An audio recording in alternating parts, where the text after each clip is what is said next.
All right, meanwhile, President Trump huddling up with top national security advisors after revealing that he is pausing a major attack. ትራምፕ በመጨረሻ ሰዓት ጦራቸው ላይ ወስነዋል። የአሁኑ መካከለኛው ምስራቅን ያስጨነቀ ሆኗል። ኢራን ወረራ ሊፈጸምባት በዙሪያዋ እየተከበበች ነው። ትራምፕ ደግሞ እግረኛ ጦራቸውን ለማዝመት ግዙፍ የተባለ የጦር አውሮፕላኖችን ሳይቀር አሰማርተዋል። አሜሪካ ታንኮች በፋርስ በረሃ ውስጥ ሊፈተኑ የተወሰነ መስሏል። አሜሪካ አዳዲስና በጦር ሜዳ ያልተፈተኑ ብሎም ግዙፍ መሳሪያዎቿን ለዓለም ለማሳየት ወደ መካከለኛው ምስራቅ ማሰማራቷን ቀጥላለች። ትራምፕ በቀናት ውስጥ ይወስኑታል የተባለው የእግረኛው ጦርነትም የመካከለኛው ምስራቅ ሀገራትን አስጨንቆ ትራምፕ ውሳኔውን እንዲያዘገዩ ልመናቸውን ተያይዘውታል። እጅግ አስፈሪው የፋርስ ትኩሳት ሚስጥራዊ መረጃዎች በሰፊው ይዘናል። አብራችሁን ቆዩ። ቻናሉን ሰብስክራይብ በማድረግ እይታውን ይጀምሩ። ቪዲዮውን ደግሞ ላይክ ማድረግን ቀዳሚ አድርጉ። ወደ ዝርዝሩ ተሻገርን። ለበርካታ ሳምንታት ታይቶ በማይታወቅ ጥንካሬ አሜሪካ ከፍተኛ ቁጥር ያላቸውን ስትራቴጂካዊ የካርጎ አውሮፕላኖች በመጠቀም ከባድ ወታደራዊ መሳሪያዎችና የሰው ኃይል ብሎም የተለያዩ አቅርቦቶችን ወደ መካከለኛው ምስራቅ እምብርት የሚያጓጉዝ ግዙፍ የሎጂስቲክስ መስመር ዘርግታለች። እንደ ፍላይት ራዳር 24 ባሉ መከታተያዎች መሰረት የተገኙ የበረራ መረጃዎች እንደሚጠቁሙት የቦይንግ C-17 ግሎባስተር የተባሉ 3 አውሮፕላኖች እንቅስቃሴ በከፍተኛ ሁኔታ ጨምሯል። እነዚህ አውሮፕላኖች በአውሮፓ በሚገኙ ዋና ዋና የአሜሪካ ጦር ሰፈሮችና በመካከለኛው ምስራቅ ቁልፍ መዳረሻዎች መካከል የሚያደርጉት በረራ የተለመደ የወታደራዊ ክፍሎች መለዋወጥ ሳይሆን ሊከሰት የሚችል የጦርነት ዝግጅት መሆኑን ቁልጭ አድርጎ የሚያስመለክት ነው። በዋሽንግተንና በቴህራን መካከል ያለው ውጥረት በድርድር መስተጓጎል ምክንያት ዳግም ሊፈነዳ በሚችልበት በዚህ ወቅት ላይ በርካታ C-17 አውሮፕላኖች ሰማዩን አጥለቅልቀውታል። እያንዳንዳቸው C-17 አውሮፕላኖች እስከ 77 ቶን የሚደርስ ጭነት ታንኮችን፣ የታጠቁ ተሽከርካሪዎችን፣ ሄሊኮፕተሮችና በመቶዎች የሚቆጠሩ ወታደሮችን በአየር ላይ ነዳጅ በመሙላት አህጉራትን ማቋረጥ የሚችሉ ናቸው። የዚህ እንቅስቃሴ መጠንና ፍጥነት ደግሞ ከተለመደው የአቅርቦት ስራ እጅግ የላቀ ነው። ይህ የቅርብ ጊዜው የአየር እንቅስቃሴ የታየው የአዲሱ ዘመቻ አካል ነው። ቀደም ሲል ተንታኞች ከ100 በላይ C-17 አውሮፕላኖች ከC-5 ጋላክሲ ግዙፍ አውሮፕላኖች ጋር በመሆን ወደ ክልሉ ሲንቀሳቀሱ ተመልክተዋል። በየካቲት ወር ብቻ በደርዘን የሚቆጠሩ የስትራቴጂካዊ አየር ማጓጓዣዎችም በባህረ ሰላጤው በግሪክ ሶውዳቤይ እንደዚሁም ሶፊያና ራምስታይን መካከል ሲመላለሱ ነበር። በወርሃ ጥር በ8 ቀናት ውስጥ ብቻ ቢያንስ 42 ከባድ አውሮፕላኖች በመካከለኛው ምስራቅ የጦር ሰፈሮች እንዳረፉ ተዘግበዋል። የC-17 አውሮፕላን በማይመቹና አጭር የማኮብኮቢያ መንገዶች መጠቀም የሚችሉ እንደ M1 አብራምስ ታንኮች እንዲሁም የፓትሪዮት ሚሳኤል ባትሪዎችን የመሳሰሉ ግዙፍ መሳሪያዎችን ማጓጓዝ ይችላሉ። አንድ የC-17 ለአያሌ ቀናት የሚቆይ ከፍተኛ የጦርነት እንቅስቃሴ ለመደገፍ የሚያስችል ጥይት መሸከም ይችላል።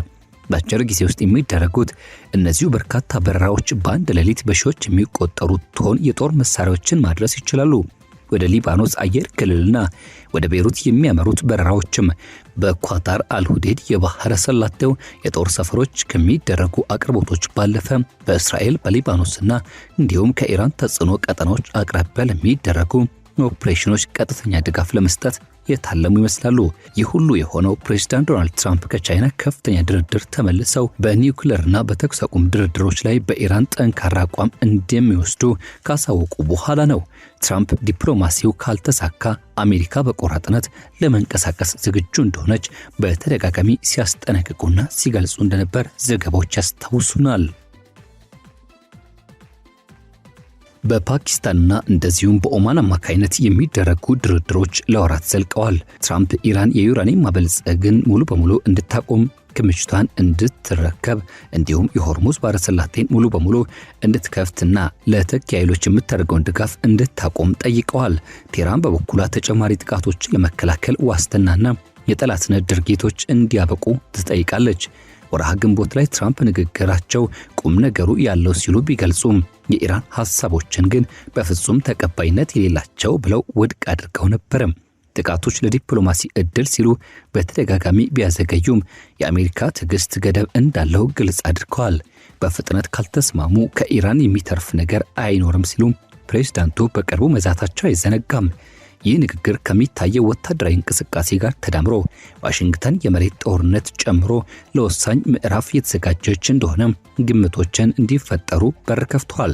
ታዲያ በአሁኑ ወቅትም በአካባቢው 50,000 ገደማ የአሜሪካ ወታደሮች በበርካታ የጦር መርከቦች፣ አውሮፕላን ተሸካሚዎችና የላቁ የጦር አውሮፕላኖችም ሰፍረዋል። የከባድ አየር ማጓጓዣ አቅም በመጨመር የአሜሪካ ባህር ኃይል ወታደሮችን ወይም ደግሞ የጦር ኃይል ክፍሎችን ለማጠናከር እየተዘጋጀ እንደሆነ ጥያቄዎችም ያስነሳል። ምንም እንኳን የፔንታገን መግለጫዎች እነዚህ እንቅስቃሴዎች እንደ መደበኛ መለዋወጥ ቢገልጹም መጠኑና እንዲሁም አቅጣጫው ግን ከማስፈራራት ያለፈ ለከፋ ሁኔታ መዘጋጀትን ይጠቁማል።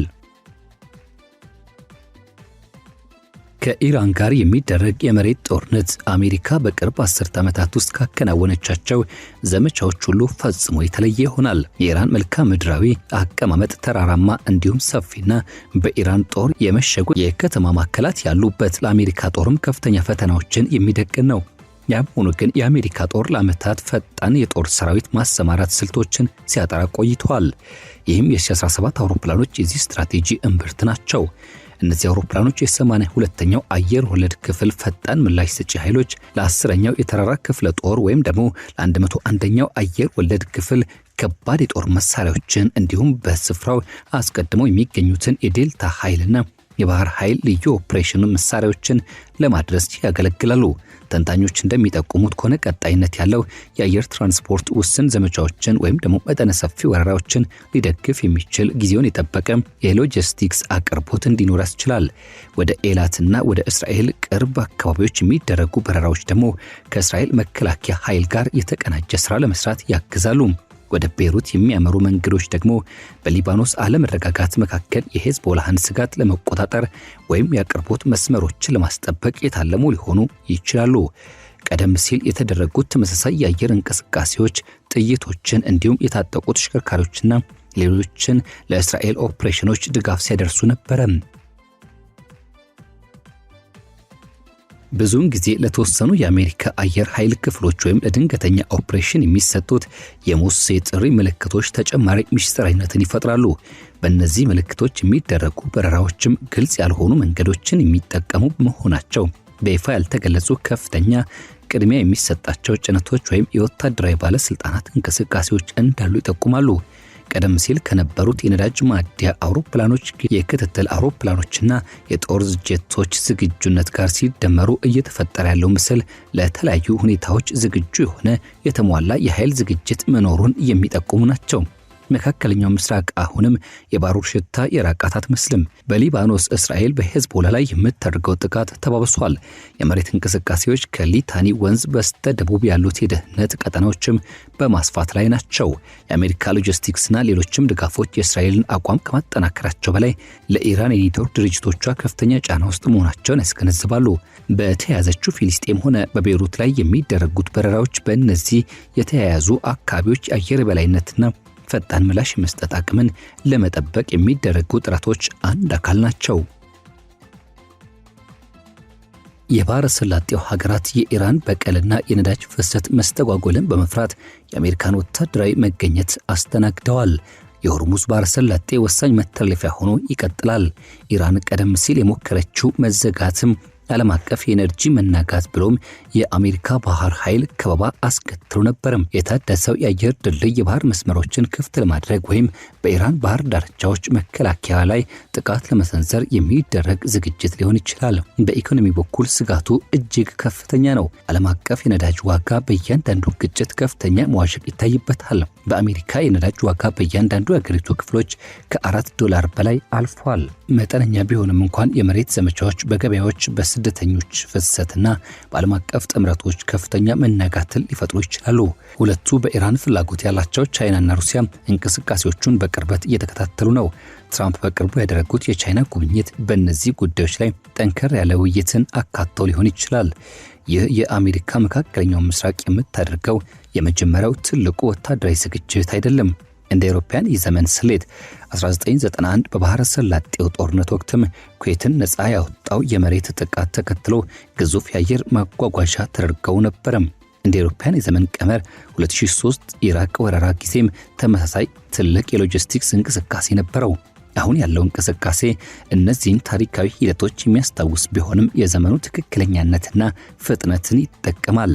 C-17 አውሮፕላኖች በዓለም አቀፍ ደረጃ የመድረስ አቅማቸውና በማይመቹ ቦታዎች የመስራት ችሎታቸው ከድሮኖቹ የሄርኩለስ አውሮፕላኖች እጅግ የላቀ ነው። እነዚህ የC-17 አውሮፕላኖች የጦር መሳሪያዎችን በማጓጓዝ ላይ እንዳሉ አንድ ጥያቄ ከምን ጊዜውም በላይ እየገዘፈ መጥቷል። አሜሪካ በአየር ጥቃት ወይም በባህር ኃይል ግጭት ብቻ የምትወሰን ሳትሆን ከኢራን ኃይሎች ጋር በመሬት ላይ ለመፋለም እየተዘጋጀች ነው። የከባድ አየር ማጓጓዣ ትኩረት መጠነ ሰፊ አቅርቦትን የሚጠይቁ ዘላቂ ኦፕሬሽኖችን በቁም ነገር እያሰቡ መሆናቸውንም ያሳያል። የአሜሪካ አስተዳደር ከፍተኛ ጫና ከዲፕሎማሲያዊ አማራጮች ጋር ለማጣጣም እየሞከረ ነው። ይሁን እንጂ ከቻይና ጉብኝት በኋላ የሚታየው ይህ ግልጽ ወታደራዊ ዝግጅት ሁሉም አማራጮች ጠረጴዛው ላይ እንዳሉ የሚያሳይ ነው። የኢራን ምላሾችም ተቃውሞ የተሞላባቸው ናቸው። በአንድ በኩል ማስጠንቀቂያዎች ሲሰጡ፣ በሌላ በኩል ደግሞ በአዲስ ሁኔታዎች ስር ድርድር እንደሚፈልጉ ይናገራሉ። ወታደራዊ ባለሙያዎች እንደሚያስረዱት እንደዚህ ያሉ እንቅስቃሴዎች ብዙ ዓላማዎች አሏቸው። ለተሻለ ድርድር ማስፈራሪያ፣ ለከፋ ሁኔታ መዘጋጀት፣ ለእስራኤልና ለባሕረ ሰላጤው አጋር ሀገራትም መተማመን መስጠት ነው። የሁለት አቅጣጫዎች እንቅስቃሴ አውሮፕላኖች መምጣትና መሄዳቸው የደከሙ ክፍሎችን በመቀየር አዲስ ኃይሎችን ለማስገባትም ይረዳል። መጪዎቹ ቀናትና ሳምንታት እጅግ ወሳኝ ናቸው። ዋሽንግተን የሚደረጉ የብሔራዊ ደህንነት ስብሰባዎች፣ ቀጣይ በረራ ክትትል፣ በኳታር፣ በዮርዳኖስ፣ በእስራኤልና በባሕረ ሰላጤው ስላሉ የጦር ሰፈሮች የሚወጡ የሳተላይት ምስሎችና ዲፕሎማሲያዊ ምልክቶች ተጨማሪ ፍንጮችን ይሰጣሉ። ለአሁኑ የC-17 አውሮፕላኖች በአትላንቲክ ውቅያኖስ ላይ የሚያሰሙት ነጎድጓድ ለአሜሪካ ቁርጠኝነት ጠንካራ ማሳያ ነው። ይህ ብቻ አይደለም። የአሜሪካ ጽናትም ከግዙፉ የሎጂስቲክስ ኃይል ጋር የተቆራኘ መሆኑንም ፍንትው አድርጎ ያሳያል። ይህ የአየር ድልድይ ከብረትና ከነዳጅ ያለፈ ነው። በአንድ ታሪካዊ ወቅት ላይ የአንድን ሀገር ፍላጎት መግለጫንም ይወክላል። ወደ ዲፕሎማሲ ስኬት ያመራ ወይስ ደግሞ ወደ ጥልቅ ግጭት ገና የሚታይ ይሆናል። ነገር ግን የጦር ማሽነሪው በእርግጥም እንቅስቃሴ ላይ ነው። መካከለኛው ምስራቅና መላው ዓለም አሜሪካ ስትራቴጂካዊ ግቦቿን ለማሳካት ተራሮችን ወይም ደግሞ ሰራዊትን በአህጉራት የመቀየር አቅሟን በከፍተኛ ስጋት እየተመለከቱት ይገኛሉ።